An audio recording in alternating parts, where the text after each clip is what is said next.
I'm recording it on my computer, so I'll throw it onto YouTube and then send you a link after that. Okay, perfect. You tell me when you want to get started. I'm trying to see if I have any notification from Sandy. Otherwise, I don't see anything. Um, Let me send him the link and uh, we can get going.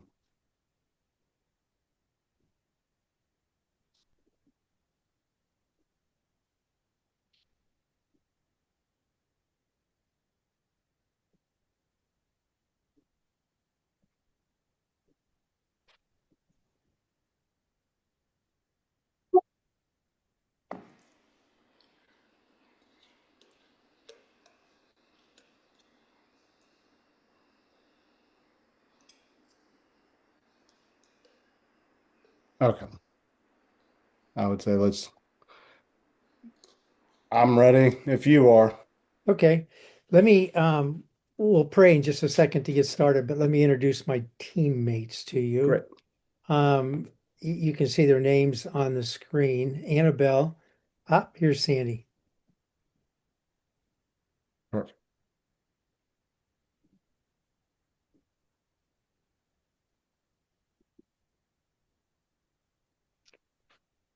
Sandy probably just listening. There you go. Hey, Sandy. Hey, Good to have you join us. My name is Rich Hurst. I was just introducing my teammates to you, and then if Wes would introduce you all to us, that'd be helpful. So you can see on the screen, Annabelle is on my top right screen. I don't know if she's on your top right. She is our person that's in charge of all of our social media and my colleague when we go do vision stuff sometimes and different things like that. She's a great teammate and asset.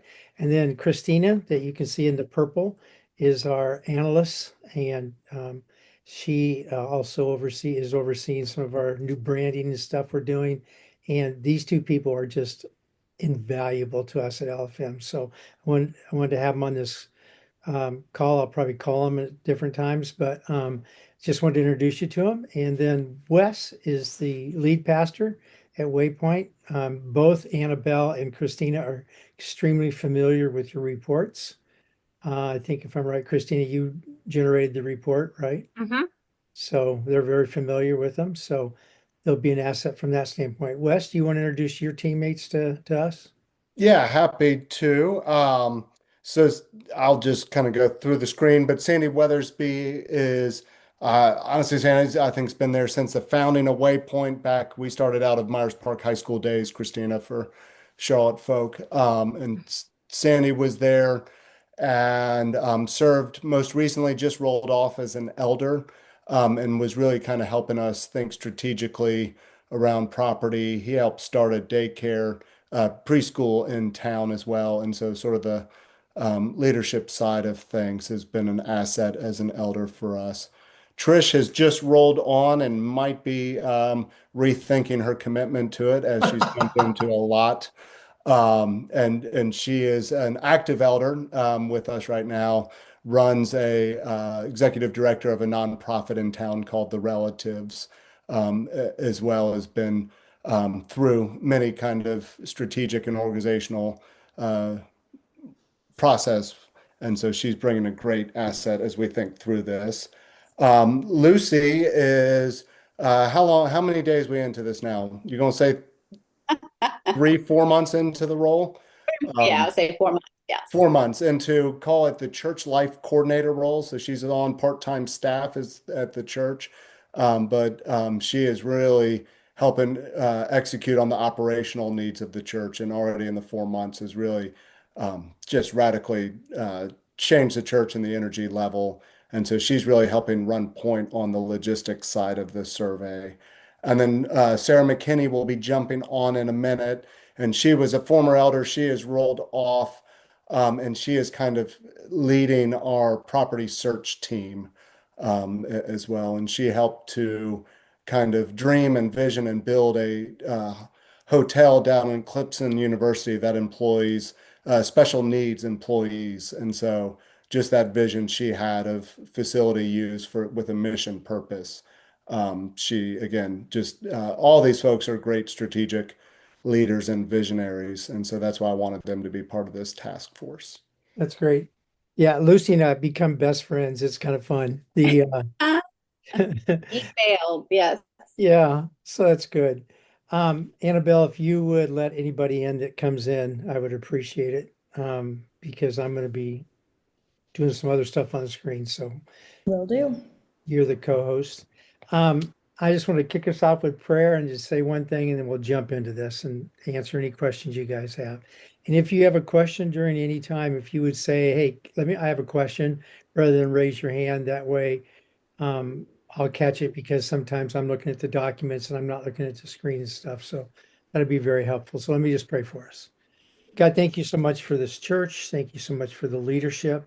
God, I pray a blessing on them in this season. I pray that you would give them wisdom and insight and courage and boldness. And I pray, God, that they would just continue to be a light for you and their community and a light in each other's lives. As we unpack the data today, I pray, God, that you'd give us good questions and insight and that we would take this and to the next step, next stage. So thanks for that in Christ's name. Amen. Mhm. So let me just say, the TCI, and Wes has heard me say this probably to the time where he's sick of hearing it, but this TCI is just facts. It's like doing a blood test. You do a blood test and it gives you some data, and then you go sit down with your doctor, and she says, "Let me talk to you about your scores, and then see where we go from there." But so that's all this is. This is just kind of the beginning of listening. And today is really designed to help give key insights of this process and kind of do a little reflection together. We don't have a lot of time, but I want to do some reflection and kind of chart whatever our next steps are. The key thing that I want to say about this is not a report card. I'm a little embarrassed when I do churches that have TCI scores like yours, because I want to say to them, yeah, you probably don't need us. Because I mean, your scores were really high. There are a couple areas that are of concern and needing attention, but um, the scores, your TCI was really really good. All this is really a mirror and a map for where we go in the future. It's really meant to show us where we are as a church and where the Spirit might be leading us or nudging us to put some attention. Um, and basically what we want to do is, see what surfaces in the report, and what part of that is God's grace for us, not judgment. So just want to make sure that everybody understands that, this is just a mirror. We're just holding the mirror up and going, this is who we are. Does that make sense? Mhm. Any questions? It's not a what? All in favor of saying this together? It's not a Report card. Report card. thank you very much. Because, and sometimes that's really important, because if you're in your 50s or 60 percentiles, then churches get a little nervous and stuff, but that's not how this works. We'll talk about that a little bit. So, as we look at this report, the key findings, as I look at a report, I'm looking for key findings. And for me, there were some, great insights for me there, from all three reports. The high connection and spiritual impact. People love Waypoint. They just do. There's a lot of facility readiness. So is it Sarah or was it? Yeah, it's Sarah, right? It's doing the property search. Hmm. There's a strong openness to new space. People want a new space. It's pretty clear from the reports. And then staffing and volunteer clarity. People, want to engage and probably need clearer paths for that. And then a real desire for leadership, transparency, and vision alignment. That's why we're doing this. So as we think about this, I just always start with, and I'm going to share my screen now if I can.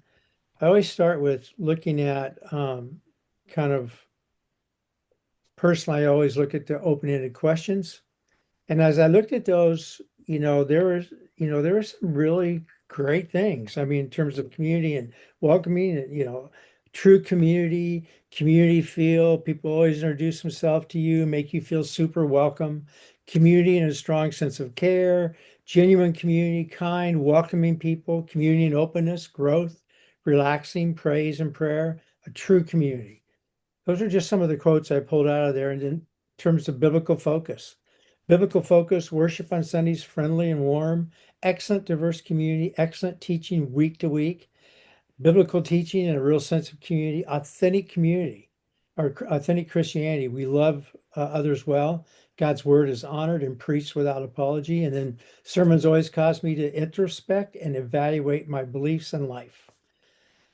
Christ-centered worship and discipleship, focus on scripture, remaining true to God's word, equipping the congregation to live out daily lives, following God's word through the Bible, fellowship, gospel-centered preaching, authentic Christianity, good pastor, don't get a big head, Wes.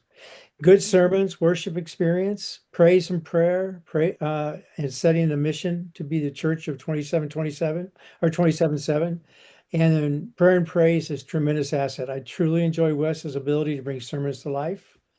And then a couple other things, just relational, authentic, unvarnished, encouragement, teaching, courage, clarity, discipleship, equipping parents to raise their children, real and genuine, equipping to live out our faith, preaching the gospel and reminding members that this is an equipping church. So, Wes, in terms of our conversations, they're hearing that, they're getting that.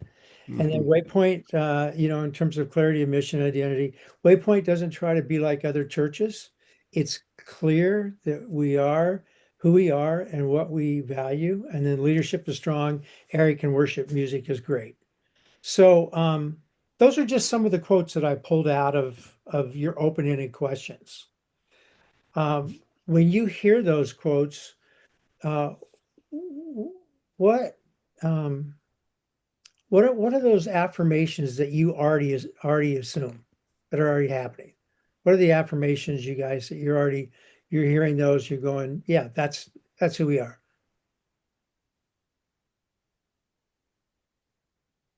Can I ask the question again? Yeah, so what affirmation in those quotes do you already sense is happening? I think the feel of a community, especially when someone does become more involved. And with our latest partnership class, I think a lot of people have spoken about the power of preaching the gospel, just really focusing on scripture during the service. I had a kind of a classic conversation with somebody my age a couple of weeks ago after church, and I think it's kind of reflected in the comments, Rich, and they said, well, we've been here I didn't know they had been coming as long as they had, and they're still a member at another church in relatively close proximity to Waypoint. And he said, we just got tired, talking about the other church, we just got tired of not ever hearing the word Jesus come out of the pulpit. And so we clearly provide a totally different approach to worshiping. And I think that's part of the sweet sauce and the praise and prayer piece of many of our services, and just the way that Wes walks in some of the certain events, like if you're, or not every, but whoever's doing the offering says, if you're a guest, please, almost begs, please don't contribute. Your gift is your presence here. And if we're saying the Apostles' Creed, that please don't feel obligated to say it if you don't believe it. And I think those are very, very opening, powerful questions to make to people who have had religious abuse at some level, or have had not been in any church that has any sort of seriously gospel-centric message that comes out of the pulpit. Good. More to say than I thought I was going to say. Trish, anything that comes to mind for you? Yeah, I think, well, I agree with everything that we've seen Sandy said. I think the thing that I always hear is that sense of community, and that's in the fellowship, and that, like all of that, I think is really something that's on the top of people's minds when they, what makes Waypoint home. It's almost always they point back to just the strong sense of community and the sort of that honest vulnerability, the authenticity, all of that, I think really speaks to what I hear people saying. I mean, I also agree and I'm grateful for the fact that Jesus is mentioned in every single sermon because that is the church we came from also never spoke about Jesus. So I agree with that, although I haven't heard that said as much except for in my own house, but yes. So. Was there anything of the quotes, and obviously I'm oftentimes picking out the positive quotes and stuff, but was there anything that surprised you that I said? I feel like we're only seeing like the first, A through G. I don't know if you can, because I just can't remember everything you said. But there we go. Thank you. My memory is not that great. And I can keep going. There's a lot. I mean, several pages of quotes. Yeah.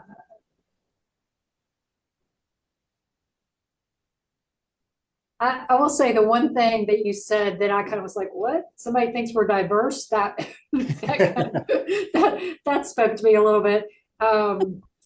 So not my typical definition of what diversity looks like, I will say, but I mean, I can see we're diverse in life stages and ages and that kind of thing. So, but I did sort of perk up when you said that. I was like, oh, that's an interesting take.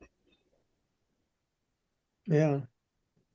Where is there any place with this stuff like that where you feel kind of a little discomfort?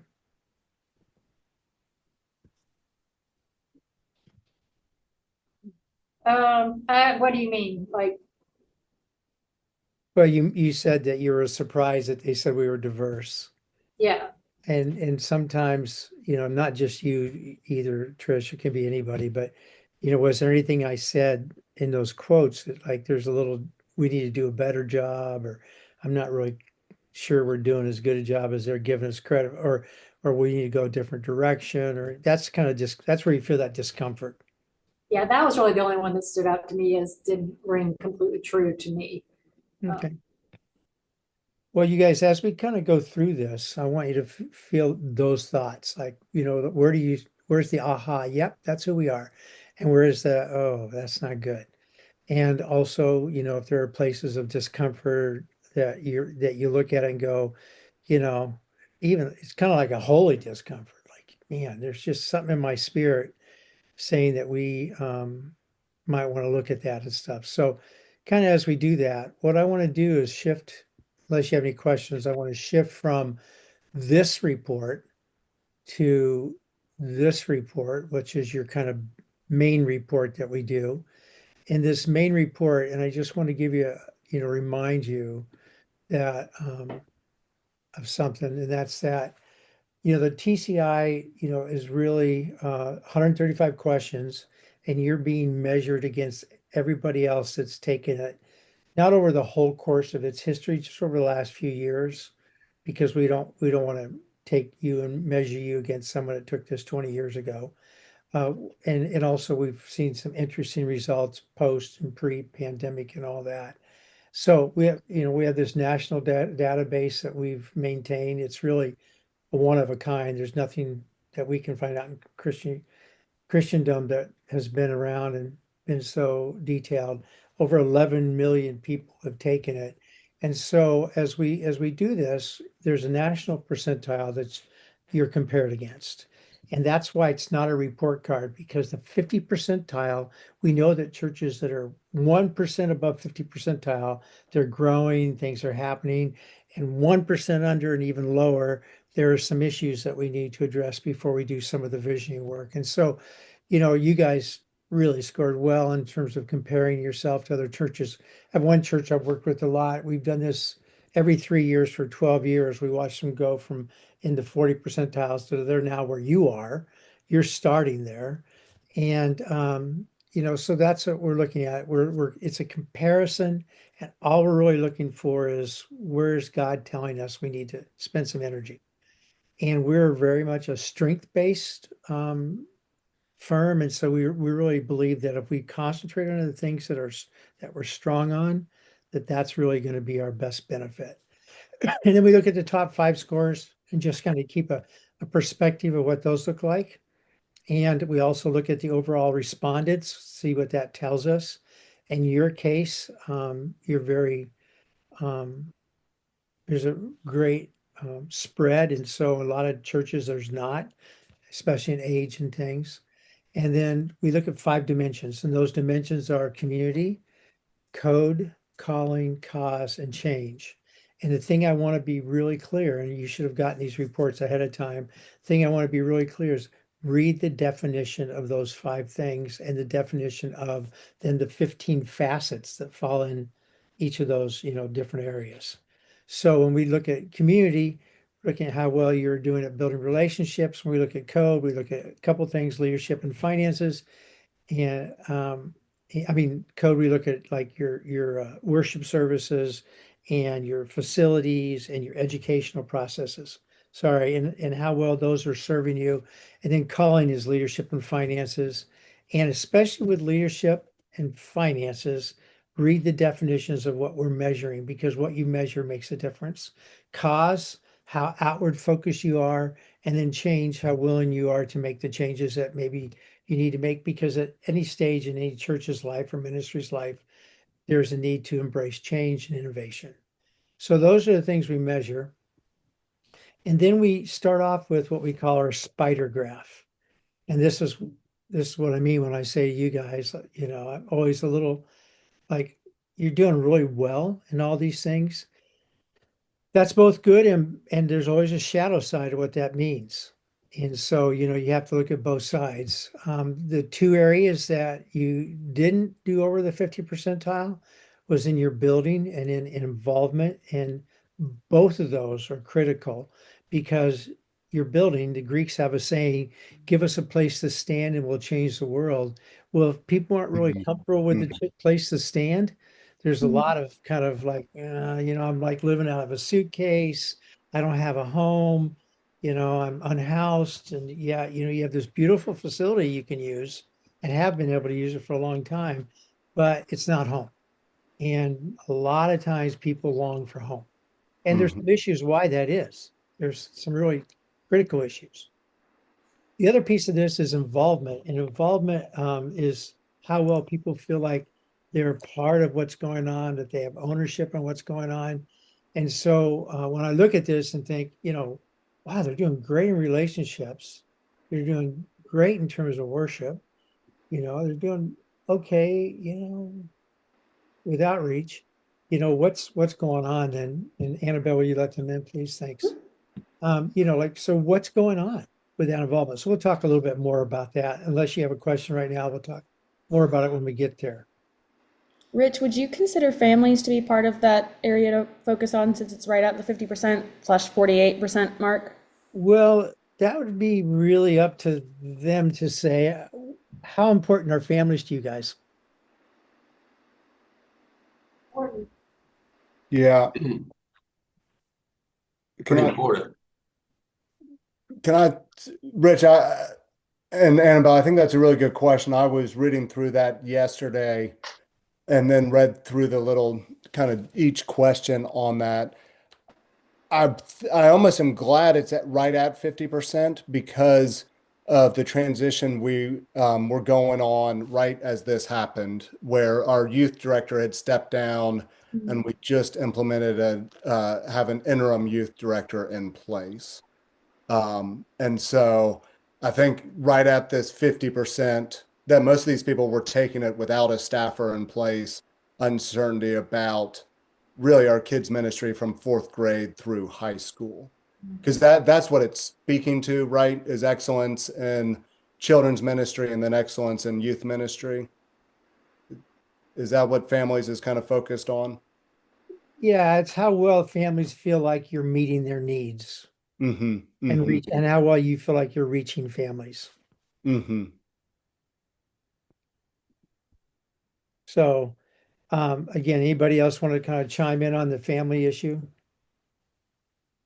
I think when we do our focus when we do our listening groups, give us a chance to ask some questions about what do they mean by this and what could we do better. And so it'll give us a chance to kind of find some things out. But I think, again, some churches, the way their primary thing they're trying to do is not families, which is surprising. But I mean, if you take a church in Tucson that we work with, they've made a really conscious effort that, who they're going to really reach out to are seniors.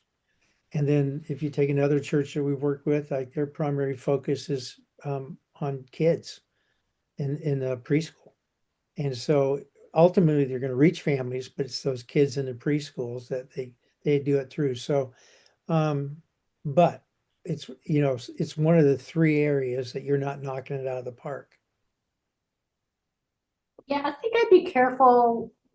I think I'm glad we're having a focus group because I want to be careful that we're not making some assumptions that just because of the timing of when we took the survey, I think your point is a good one, Wes, that I don't think we should just assume that that's the only thing behind that the scores, just the transition in staffing. So I'm glad we're going to be able to dig a little deeper on that.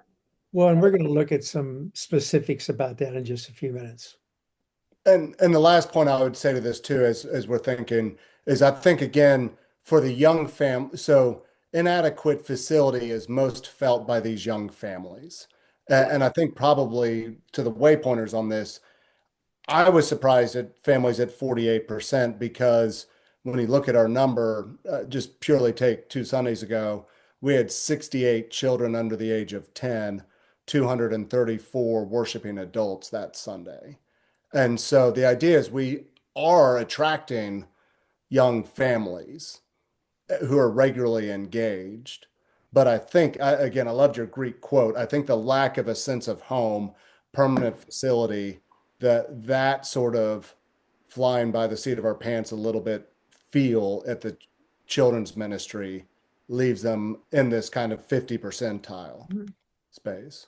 Well, it is, the facility issue is a huge issue for you. I didn't realize how big it was when we talked earlier until I saw the survey and I thought it's huge. Well, excuse me. Go ahead, Sini. No, I might be a little counterintuitive in my thinking here, but I'm very glad. I'm real glad to see 20% because that tells me a lot about what I don't think we knew a year ago. And I think it will drive the real estate decision in a different direction. Well, I don't know. I'm not involved in that process anymore, but I think that's a real helpful number. And I'm glad it's not in the 50% range. On the involvement piece, I'm a little surprised there because maybe, I'm surprised they didn't hire, but that's good. Shows us that we're missing it. Well, and you'll see from, the rest of the reports, you'll get some kind of indication of what's going on. So I think that's helpful.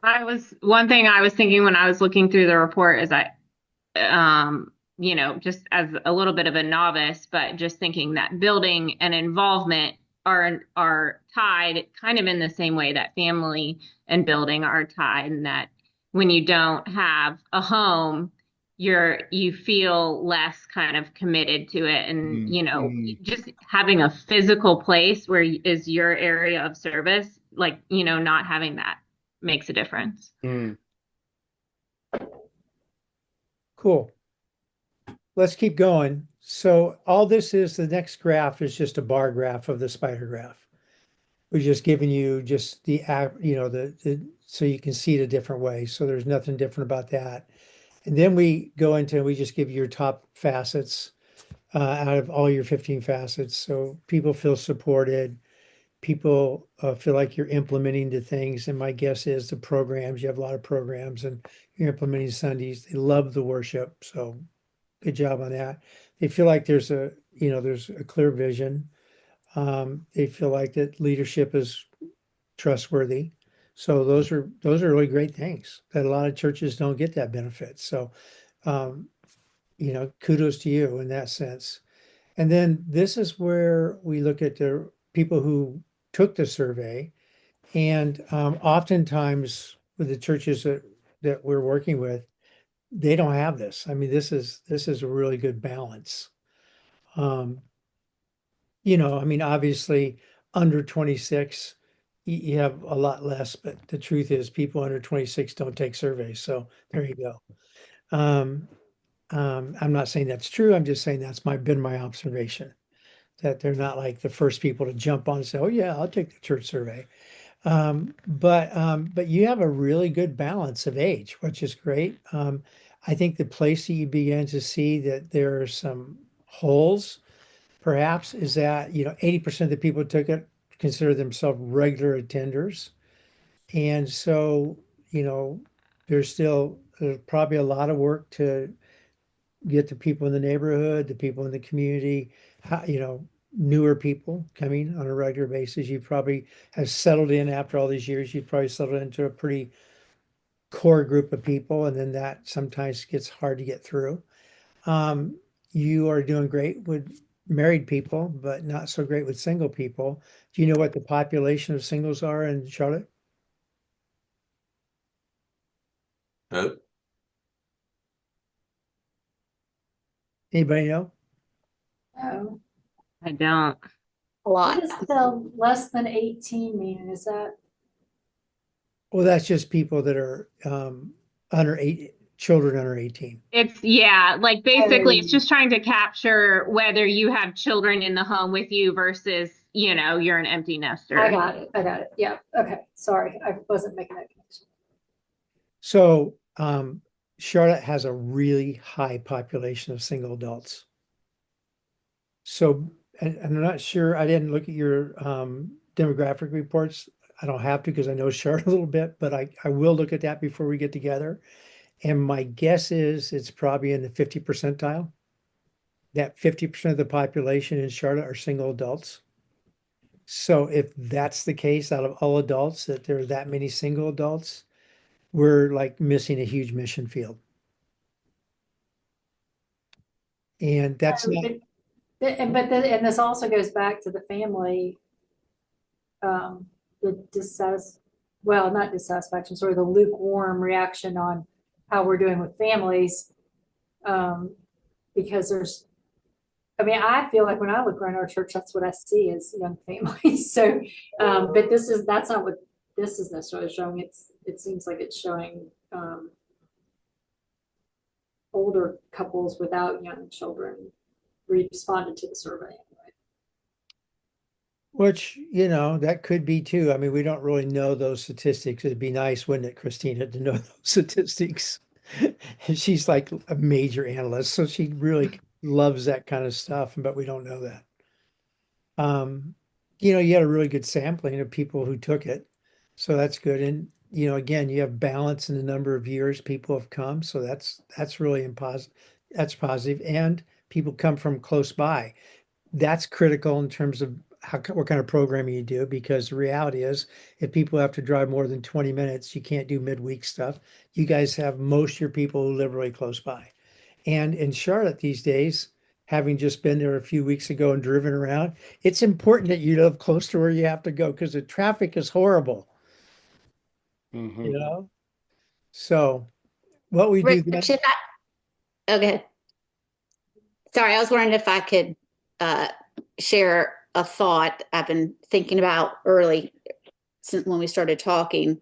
Is one of the things that attracted me to Waypoint was the fact when my husband, Perrin, and I met with Wes, um, and then it was also discussed in the partnership classes, is going back to the church during the beginning, where church took place in people's homes and in coffee shops. And that really struck a chord with me of something that I really thought that our family would get involved in.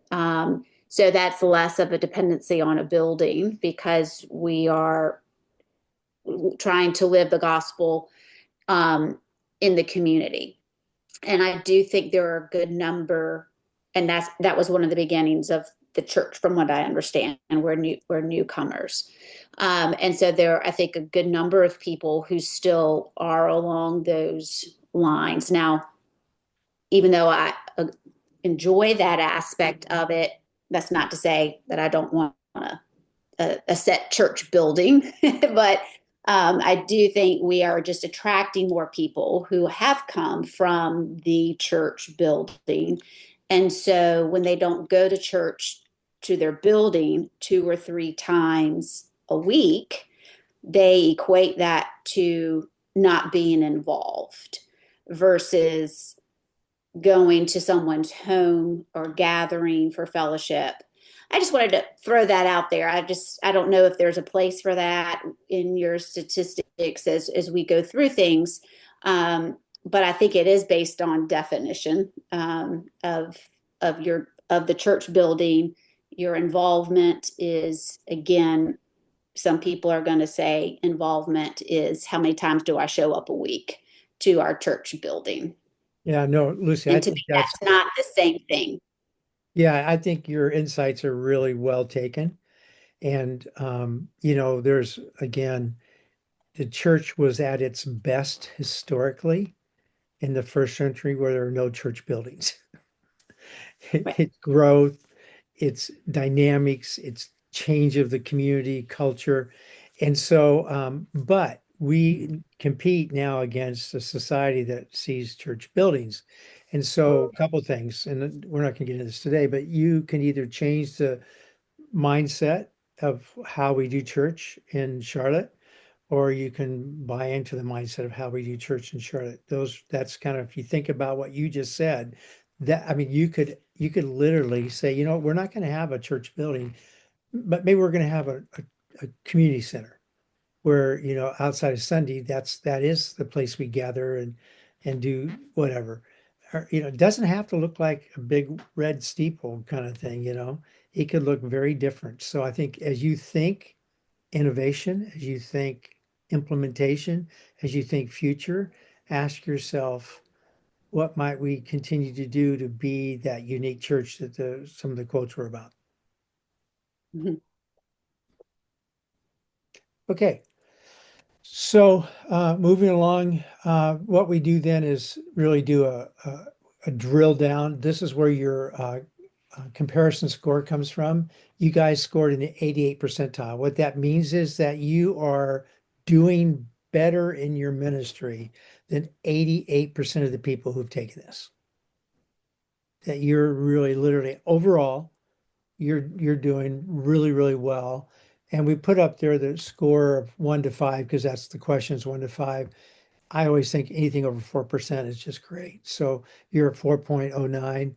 So you're doing really well. And then what we do is drill down specifically how people feel about it in the different categories. And so again, a little bit under 4 when you get into the younger groups and stuff. But in terms of basically how you're doing really well. Church position.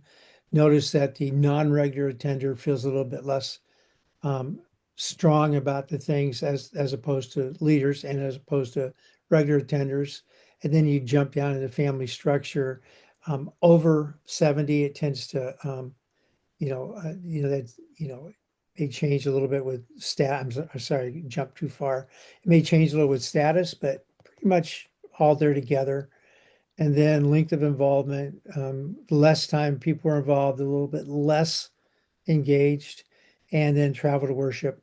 Everything looks great there. So this just gives you a breakdown statistically. If you're interested in that, if you're someone like me, it's like, yep, it gives me a little bit of insight. If you're someone like Christina, it gives you a lot of insight. Yeah. So, Rich, can I ask? So, I mean, one way I could read this, maybe Christina, is, I mean, it looks like in all four, minus the travel time, the other four areas, the newer involved are slightly less satisfied, but again, really, really close to deviations. But so slightly less satisfied, and the longer you're involved, the more satisfied. But it's not going to show that just stick with us, you're going to get more satisfied. This is just a dipstick check of where the people are. Yeah, sorry. There's my neighbors are blowing leaves, so I'm sorry if it's loud. But I think you'd really have to dive deep in to kind of make some correlations there. Okay. But you could kind of guess, okay, maybe the people with young families are newer, right? And it's a little harder sometimes to be involved when you've got the young kids, and then if you're in transition with youth programming and everything. So my guess is that there's some kind of connection there.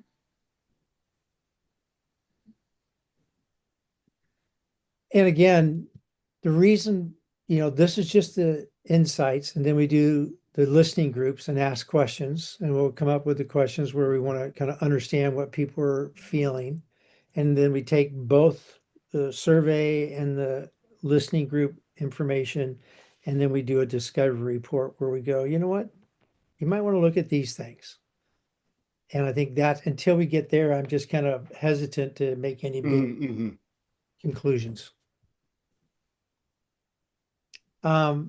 So now we get down into the different facts, and this is where if you really want to get into details and see what people answered, you can get statistics. And so, again, when you're looking at community facets, within that, relationships, people rated things like warmth and caring and fellowship. Support reflects how people feel cared for. Ownership, measures whether people or not or feel like they have ownership of the ministry. And connectedness, are they connecting in different ways in the church? And so we look at literally every one of those based on each one of these areas.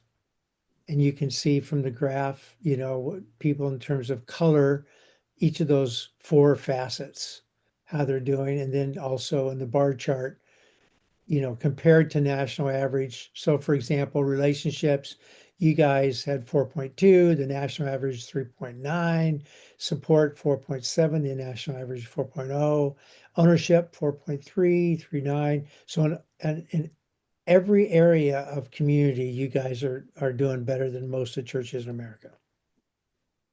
That's great because that's the foundation, right? You can almost move anything with that kind of a foundation. And then we, jump into each of the facets just from a bar graph in terms of relationships, in terms of support, in terms of ownership. And I'm not going to dig into these. If there's ever anyone that you want to dig into as you're looking at them and stuff, this is just the overview of the TCI. We don't have time to dig into each one of those. Sorry, this is where I can nerd out, Rich. Can we look at, I was looking at the building one since we're looking at the, Yeah, we'll get there. oh, okay. Sorry. Okay. Jumping ahead. No, it's all right. We're just about there. So then we look at code, visitors, they feel clear vision, compelling, people get excited about what's going on. Worship, measures how people feel satisfied about sermons and music. It's not just one or the other. Learning, this measures, is there a sense of personal growth? And then building, does our church building support what we're trying to do? Is it symbolic of our code? So we jump in, to code and look at that again. If you look at church average versus national average, you'll see over and over again that you guys are really doing well. The one area is in building, right? 20 percentile. And so what is it? Let's just go down there. Okay, nerd out on me, Wes. Two questions. One, is 4 respondents under 26 enough to really use their input about the buildings and stuff? 4 out of 166 surveys, or do we just need to hold that age group loosely when looking at these things? Well, it's definitely representative, it represents that group, right? So I don't want to discount it at all.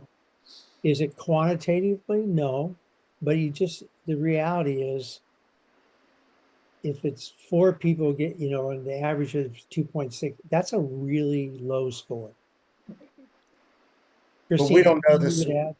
Do you have the swing of the? It's statistically, like not knowing how many 26 or under folks you have at the church, it makes it hard to answer that. But I think that Rich is right. I mean, obviously, if the average from those people that did respond is not good, there is some value in that. Okay. But if you had 100 people there that were 26 or under, I would say it's not a great representation. That was your first question. Second question. Well, so no, again, yeah, it was interesting to me. Then I appreciate that the leadership of the church is the one who, in that area, felt the strain of the building the most as well. So It does, like, Wes, I think it was your point. Somebody said, does that mean people that are newer? Like, it looks like the people that are newer, less than 2 years, are the most satisfied with the building, Mm-hmm. which is, I think, like the opposite of what I would have guessed. The exact opposite of what I would have guessed. I tend to think that it's the people that are newer, that are coming from sort of the more well-established churches with buildings that are dissatisfied with the building, but that's not what it looks like. Well, wait till Queens changes the pews and puts in stadium seats. Right. Well, because I think, but again, you look at the children. I mean, look at the swing between the married, without children, and the people with children without children. The swing there is the folks with kids are the ones who feel less satisfied with the building. Yes. Yeah. Which I think we knew. Like, that Yeah, makes yeah. sense to me. That intuitively makes sense to me. And the older crowd, 56 to 69, are more satisfied, even though the acoustics are horrible. Yes. So. Yeah, and again, Annabelle, have you been there? I've been there once. Yeah. My family and I came on Christmas Eve several years ago when we were church hopping. Yeah, so I can't, Christine and I can't really say much about it, but so I can't wait to see what it's like personally, and then I have a better feel. But I think again, this just gives us cause to ask some questions, doesn't it? Mm-hmm. So calling facts, again, I just read the definitions, but leadership, this is how well you are dealing with handling conflict and disagreement. Do people feel like they can trust you to lead that? So it's not like, are you casting the vision? Are you preaching the sermon or anything? So keep that in mind. Finances is just, well, how well people feel that they can trust the church. You guys are fine on that, on both those things. I mean, leadership in the 90 percentile. Was that surprising, Wes, to you?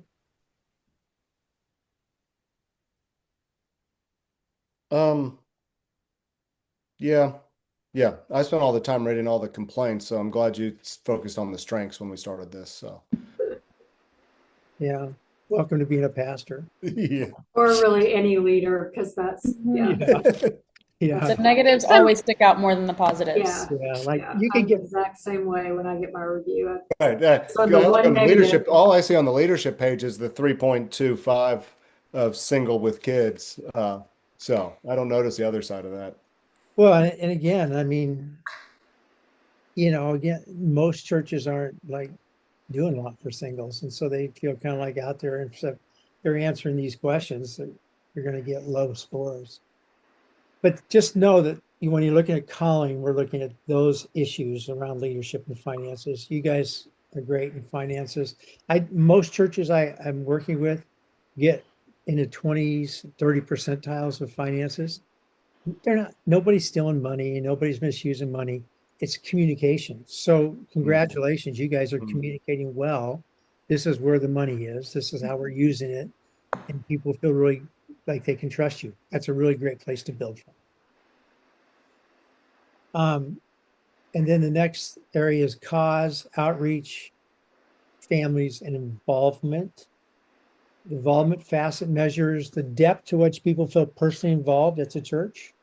High scores indicate people are involved in small groups within the church. They feel personally cared for by leaders, and they have a clear, defined role. And they're active participants in the church and the events. So as we look at this involvement, this is again a place for us to ask the question: why aren't people?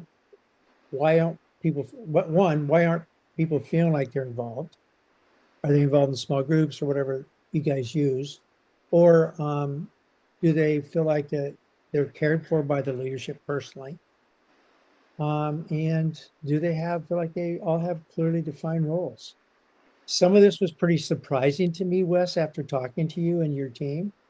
I was surprised by this, but on the other hand, this also gives me a lot of insight into, do we have clear, ramps, on-ramps to ministries?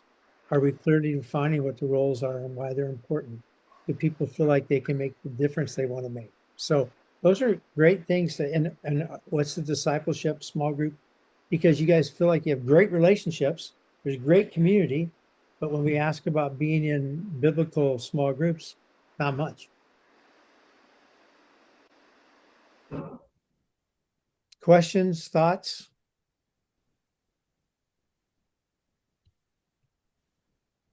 Again, when you look at families, look at the definition. This measures effectively the church reaching, serving, and nurturing children, teens, and families. So there could be a bit of that with staff changeover. There could just be a bit of that congratulations, you now live in a world that families, and especially teens and kids, don't have time for church.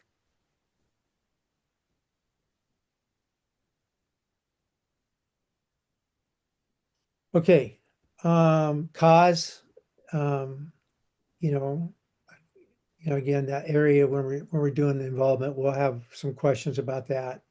So this breaks it down statistically, and then change, innovation, implementation, and you guys seem to be, open to, innovation, and you're implementing my guess is they're looking at, and I think this comes back to your leadership DNA. I think when Wes is involved in something, it gets, it's the dots are dotted and the T's are crossed. And my guess is if the pastor's like that, probably begets people in the congregation like that. Hello, Lucy. So those are good things. Questions about that? Okay, then all we do at this, these were your custom questions. And you had these questions that you had some issues you were looking for. What were the surprises or findings there for you?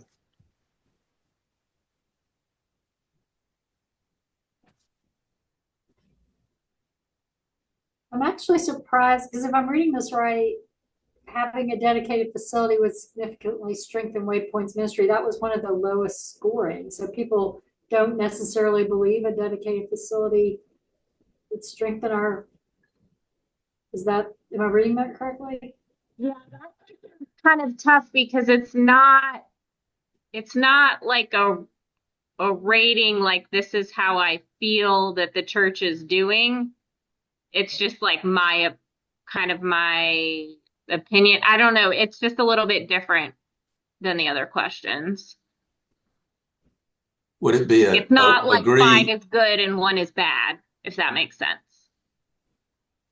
I just guess it doesn't support the rest, to me, doesn't support the rest of the survey, which indicates that people do think. I mean, maybe what they're saying is I don't think it just needs to be a different facility, not a dedicated facility. I don't know, but it doesn't seem to support the rest of where, we've seen the deficit sort of in this survey. Yeah, and in your own life, think about it from this way. In your own life, do you feel like, I could probably fix my house up. I could probably remodel my kitchen. But when someone says, would remodeling your kitchen make a difference in your family's life? You go, nope. So, if you think about it from a standpoint of, it's both and, it's like people are feeling the pressure to have their own place, maybe. I don't know yet. And on the other hand, they don't really think it's going to make that huge a difference. So what do you do? That's a question.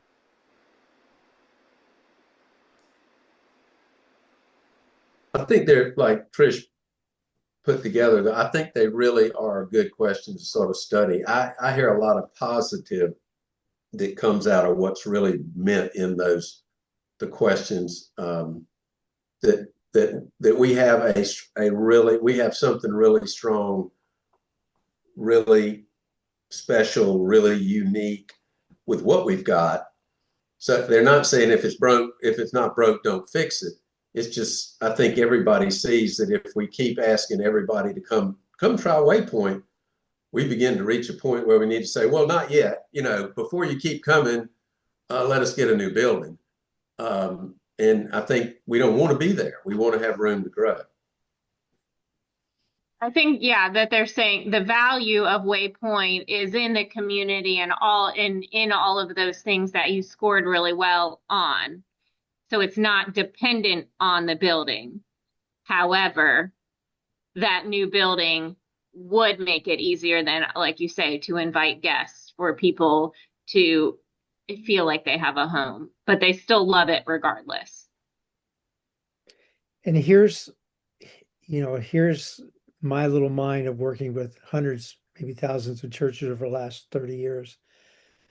My question I always ask in a situation like this is, I wonder if this would break your DNA to have a building. I wonder if it would nick your uniqueness. I don't know. But I do know that when I'm working with a team, I always want to make sure that they understand before they do anything is what's the DNA? What's the bottom line of who we are that we want to continue to be? And you may say we want to continue to be Bedouins. Because if you took the Bedouins and put them in a building, it would kill them.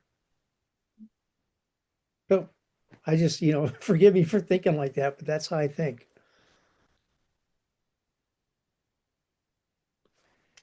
Then what we do is we just look at the open-ended questions, and in this case, it could either be Annabelle or Christina that did this report. It just happens to be Christina. That they just put in a word cloud, and what comes up is your greatest strength is this sense of community. That we have a great sense of community, and here are the questions they sample to use that, and then they put in another one and say, what's the biggest weaknesses? Church. These guys have been with me when I've said this before. I never really know what church means. It's just that's what comes up in the answers. But our children's ministry and facilities in our space tend to be big issues. And then are there new ministries, opportunities that the church should think about? And so groups is one of those areas that it says. If you describe the church in one word, what would it be? Genuine, authentic community.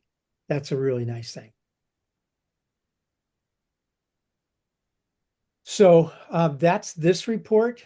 Then the one report I want to just spend a few minutes with you on, and we're going to go just a little over our hour. I apologize. Usually I don't do that, but we've had such fun that I wanted to give it all the time we could. This is the report, and I told Wes this is the gold report to me. Because what this does is take every one of the questions and looks at them and gives them a percentile towards the national percentile, and also what we call the percent of negative norm. The percent of negative norm is that percent we measure to see if are there people who have taken this survey that, let's say the survey rates you at 80%, but your percent negative norm is over 20%. That means there's a great number of people that took that same question, but answered in 1 and 2, not 3, 4, and 5. So whenever it goes up over 20%, that's a caution for me. Christine, anything you want to say about that?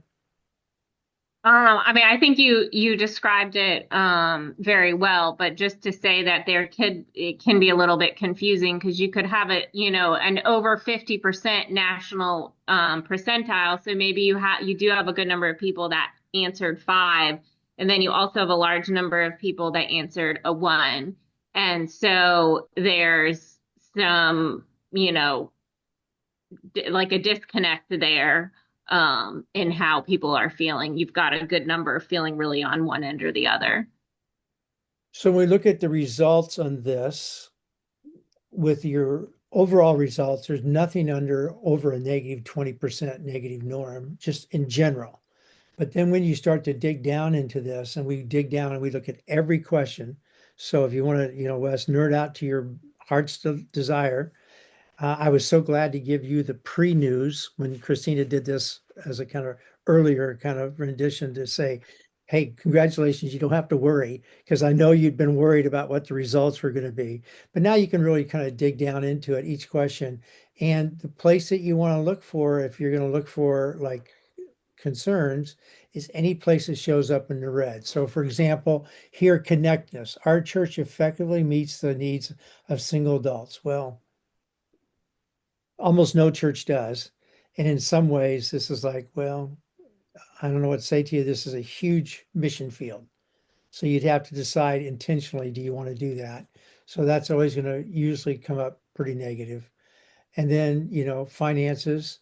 I'm aware of the church's financial condition. So even though you guys are doing great, and this one question, there's a bunch of people that are saying, yeah, I don't really know where we're at.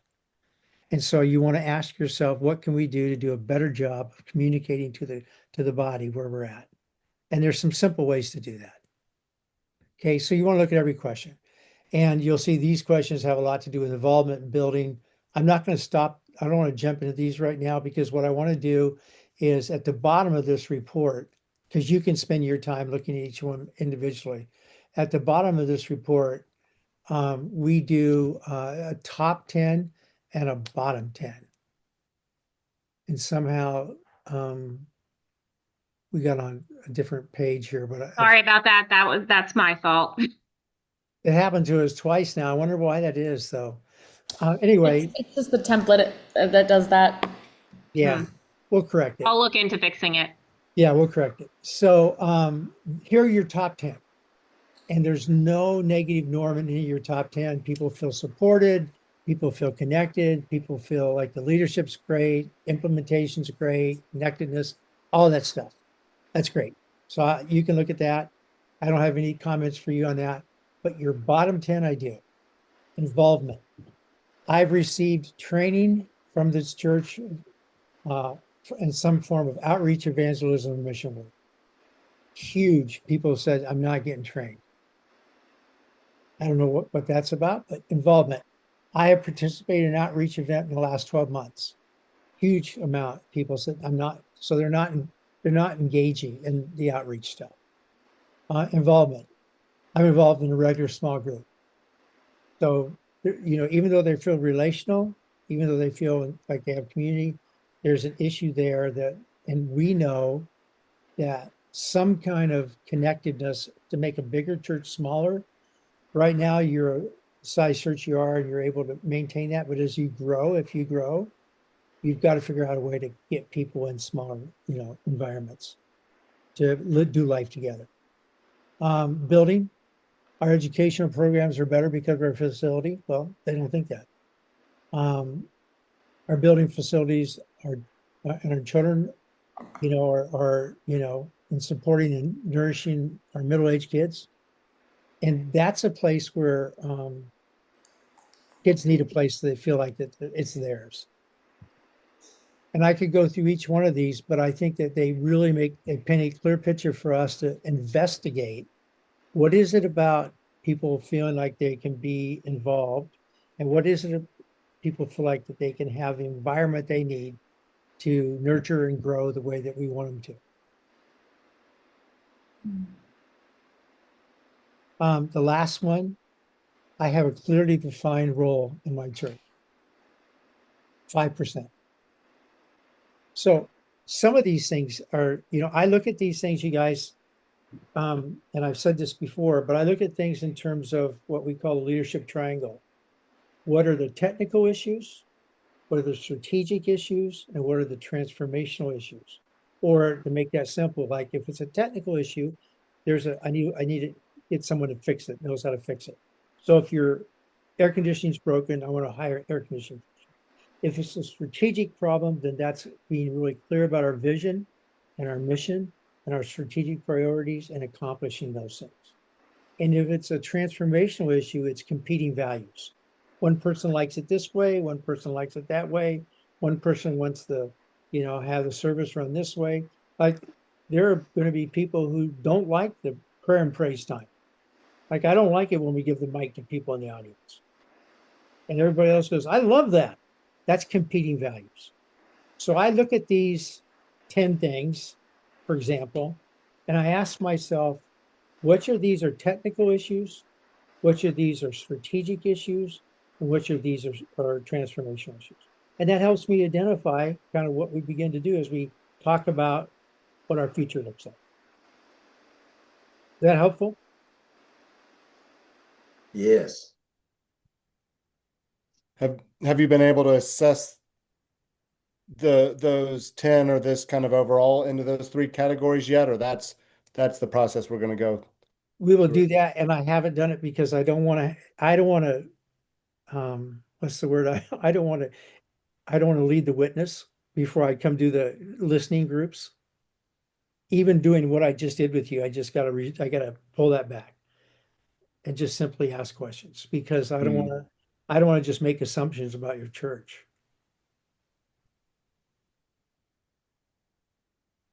I just, this is really a good report. Do you have stuff to work on? That's why you hired us. Yes. What's great now is we're clear on what we have to work on. And we might want to ask ourselves some questions about why we did so well in some other areas. Annabelle, anything you want to kind of add? I don't think so. I mean, I've done a couple of TCIs at this point, and this, like Rich was saying, this is a great report. I think it's encouraging. I think it should be encouraging the fact that you did score so high, but then also it's not so high where you're sitting wondering, well, what's next for us? Where do we go from here?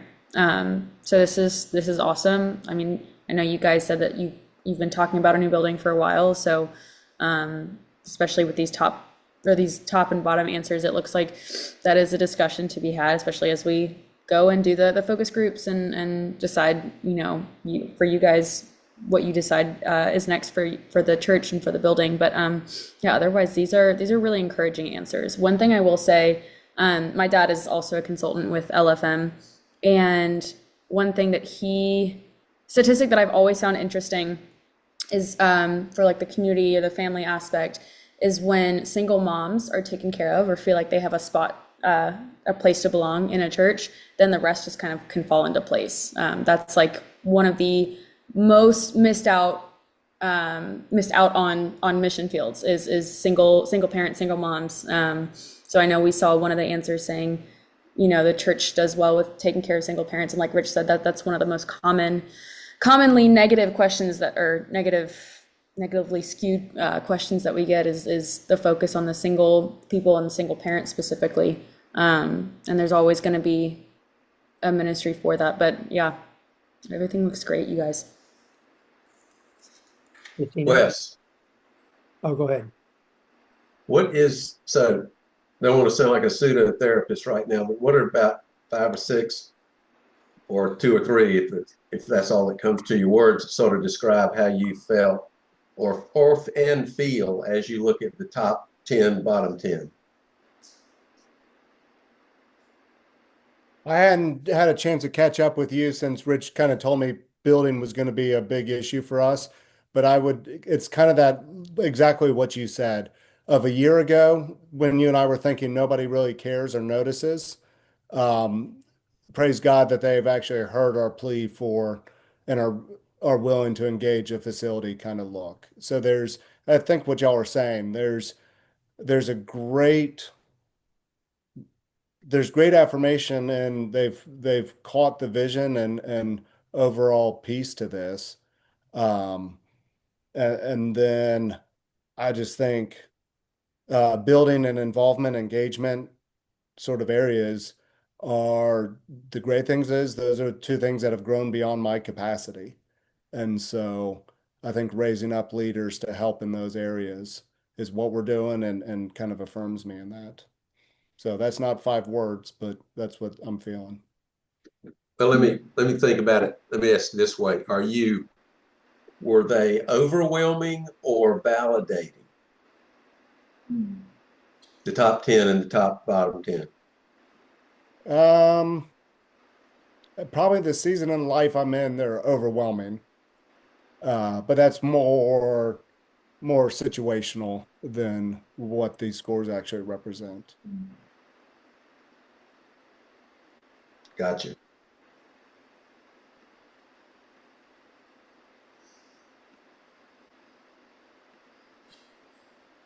So next steps on this, just FYI, just what we're going to do. First, I would really encourage, Christine, did you have something you were going to say too? Because I'd asked you and didn't give you a chance. No, I'm good. I think that Annabelle really said what I would have said. Okay. So it's important that there be congregational feedback at this point, that you guys ask people to take a survey. I really, really encourage you to give them some report. I would encourage you to give them the spider report. I don't think there's nothing in that you might want to truncate it if you don't want to add the second half of it, that's fine. But I would encourage you to give them that and then to tell them what the next steps are. And the next step, obviously, first week in December, we're going to do listening groups, and we're going to take a sampling of people from different subgroups and ask them some questions about what we saw in this report. And from that, then will come a discovery report that Annabelle and I and Christina will do, just in terms of, okay, we'll take the facts from this, the answers verbatim that we got from the listening groups, and then we'll make some assumptions that have to do with those 3 things I talked about. What are the strategic, what are the technical, and what are the transformational issues that we see, as well as some suggestions going forward. So number 1, congregational feedback. Any questions about that? No. Number 2, we're gonna, in the future, we'll meet with the staff and try to do some discernment that way. What I would encourage you guys to begin to think about is just what your member pathways and on-ramps to the things that you've seen and been interested in, have kind of pricked your interest. I think to really that building theme, whatever that looks like, not saying you should buy a building and find a building, but that's, encourage them that this is really important this season. And then what you're doing next is this vision refresh. Not like you don't have a vision, it's just a refreshing, like this is what God's calling us to in this new season, especially post-pandemic. And then one of the things that Wes and I are going to be doing is coaching just how we implement all those things. So that's kind of the next steps. Make sense? I think we have vision retreats that start in January and February, a weekend each for those times.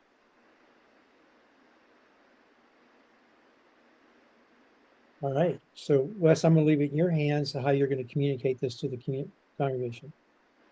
Yes, Lucy and I are texting on the side how that's going to play out. So we're on it. If you have any questions, you guys, we're available. Again, whatever you're doing it right. Yep.